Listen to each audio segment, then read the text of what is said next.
Think back to 2018. AI chatbots were mostly parlor tricks, getting stuck in repetitive text loops if asked anything complex. Today, these systems autonomously map out multi-step plans and write functioning software. This diagram shows the transformer architecture, introduced by Google researchers in 2017.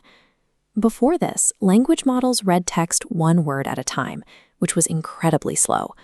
The transformer's separate encoder and decoder stacks allowed it to process entire sequences of data in parallel. The popular narrative suggests that engineers simply built larger versions of this architecture until the systems woke up.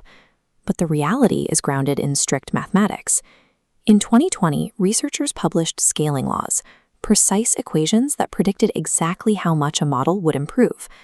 Those equations proved that intelligence improves predictably by increasing just three variables: the parameter count, the volume of training data, and the raw compute power.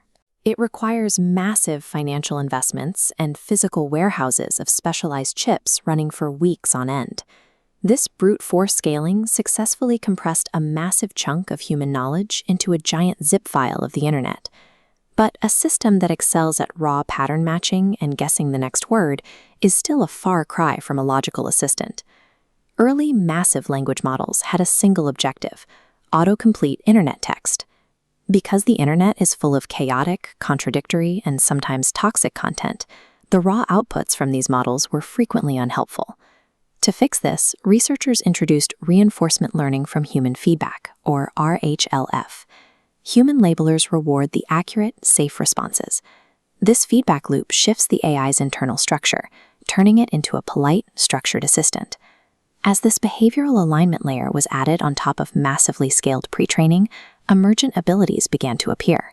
Without being explicitly programmed to do so, these models suddenly started accurately translating foreign languages and autonomously generating complex computer code.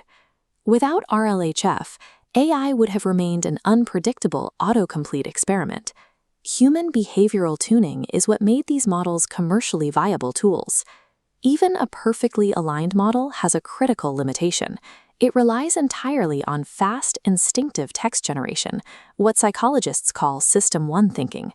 When asked a complex logic question, it is forced to guess the answer instantly without checking its work. The solution is test time scaling. This grants the model extra computational time for deliberate System 2 reasoning. By using a chain of thought approach, it explores multiple branching paths.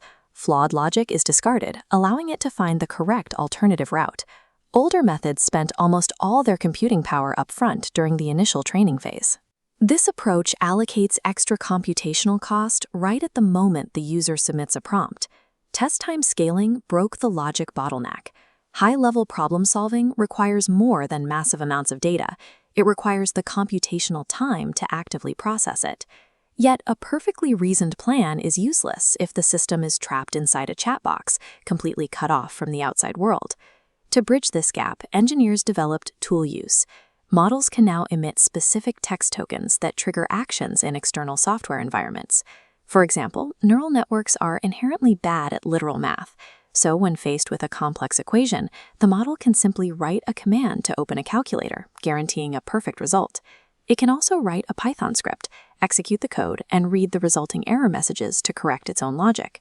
External tools transform the model into an active agent in the digital world, capable of verifying its own logic through live software. When you combine test time reasoning to map out a plan and tool use to autonomously execute it, you get what we now call an AI agent. The rise of agents is the result of a compounding effect, where specific technological layers stack together to multiply the system's capabilities. Just 5 years ago, the industry was struggling to generate coherent paragraphs. Today, it is deploying ecosystems that can debug entire codebases, analyze legal contracts, and manage supply chains. Engineering focus is already shifting. Instead of solely pouring resources into raw pre-training, labs are scaling inference compute and using synthetic data generated by AI to train the next iteration. If stacking these breakthroughs created a reasoning agent in merely 5 years, the next layer added to this architecture will dictate how we interact with technology for the next decade.